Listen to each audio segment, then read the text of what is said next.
जय हिंद दोस्तों, आज की यह वीडियो आपकी जिंदगी को बदल सकती है, इसीलिए इस वीडियो को ध्यान से देखना। मैं जानता हूं कि वक्त कीमती होता है, लेकिन कुछ मिनट निकालकर अगर आप इस कहानी को सुन लेंगे तो शायद आपकी पूरी लाइफ चेंज हो जाए। हमारे भारतीय संस्कृति में कहानी को बहुत महत्व दिया गया है, क्योंकि कहानी के माध्यम से हम कितनी भी बड़ी और जटिल निष्कर्ष को बड़ी ही आसानी से समझा सकते हैं। इसीलिए प्राचीन से लेकर आज तक कहानी का कोई मुकाबला नहीं। इसीलिए अपने मन को शांत करके इस कहानी को सुने। एक बार एक मूर्तिकार ने अपनी छेनी और हथौड़ी से एक पत्थर को भगवान की मूर्ति के आकार देने का प्रयास कर रहा था, लेकिन वह मूर्तिकार जैसे ही छेनी पर हथौड़ा चलाता वह पत्थर चिल्लाने लगता और कहने लगता कि ये क्या कर रहे हो, मुझे इतना मार क्यों रहे हो, मुझे बहुत दुख हो रहा है, तकलीफ हो रही है, मुझे अपने ही हालातों में छोड़ दो और चले जाओ यहाँ से। मूर्तिकार ने उस पत्थर से कहा, मुझे बहुत अच्छे से पता है कि तुम्हें बहुत ज्यादा दर्द हो रहा है, तकलीफ हो रही है और तुम बहुत ज्यादा पीड़ा में हो, लेकिन आज तुम इस दर्द को नहीं सह पाए, इस तकलीफ को नहीं सह पाए तो तुम जीवन भर इसी प्रकार पड़े रहोगे। लेकिन मैं देख रहा हूँ कि तुम्हें आगे बढ़ने की अपार संभावनाएं हैं। तुम एक बहुत अच्छे पत्थर हो, लेकिन यदि तुम इसी प्रकार से रहोगे तो कभी आगे नहीं बढ़ पाओगे। इतना कहकर मूर्तिकार ने औजार उठाया, लेकिन पत्थर फिर से चिल्लाने लगा, गिड़गिड़ाने लगा, विनती करने लगा और कहने लगा कि मुझे अपने ही हालात में छोड़ दो, मुझे पता है जीवन के लिए क्या सही है और क्या गलत। मुझे बहुत ज्यादा पेन हो रहा है, अब मैं इस तकलीफ को बहुत ज्यादा नहीं सह सकता। जिस हालात में मैं हूँ उसी हालात में तुम मुझे छोड़कर और यहाँ से चले जाओ। उस मूर्तिकार ने फिर उस पत्थर को समझाने की अपार कोशिश की और उससे बोला कि ज्यादा अधीर मत बनो, अपने सब्र को बनाए रखो, थोड़ी देर इस दर्द को सहो। यदि इस दर्द को सह लिए तो मैं तुम्हें एक भगवान की मूर्ति के रूप में स्थापना करवाऊंगा और फिर दूर दूर से लोग तुम्हारी पूजा करने आएंगे और पंडित तुम्हारी सेवा करेंगे।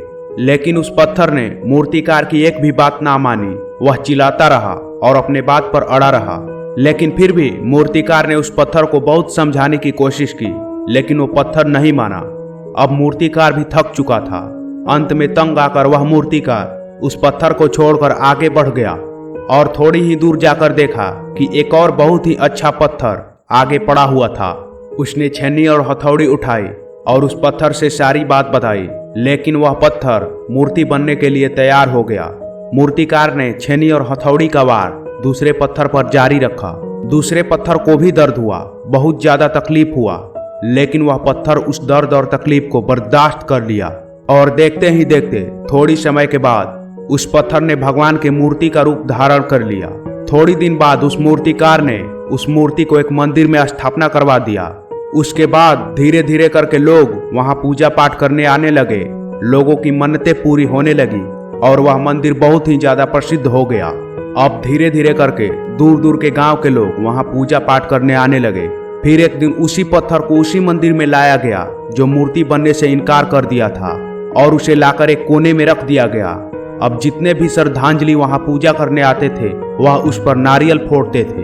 अब वह पत्थर मन ही मन बहुत ज्यादा पछता रहा था, दुखी हो रहा था और अपने आप से कह रहा था कि काश मैंने उस दिन उस दर्द और तकलीफ को सह लिया होता तो आज लोग मेरी भी पूजा करते और आज ये दिन ना देखना पड़ता। इसीलिए आप भी अपने जीवन में हमेशा याद रखिएगा कि जब भी आप करियर के शुरुआती दौर में हो या कोई भी काम कर रहे हो या पढ़ाई कर रहे हो तो आपको दर्द हो रहा होगा, तकलीफ हो रही होगी, ज्यादा मेहनत करना पड़ रहा होगा, लेकिन आप रुकिएगा मत और अपने रास्ता को बदलिएगा मत, क्योंकि कोई और रास्ता आपको सफलता नहीं दिला सकती। आपको उस दर्द और तकलीफ को सहना होगा और आप उस दर्द और तकलीफ को सह कर ही ज्यादा मजबूत बन पाएंगे। इसीलिए आपको अपने लाइफ में पहले पत्थर की तरह नहीं बल्कि दूसरे पत्थर की तरह बनना होगा।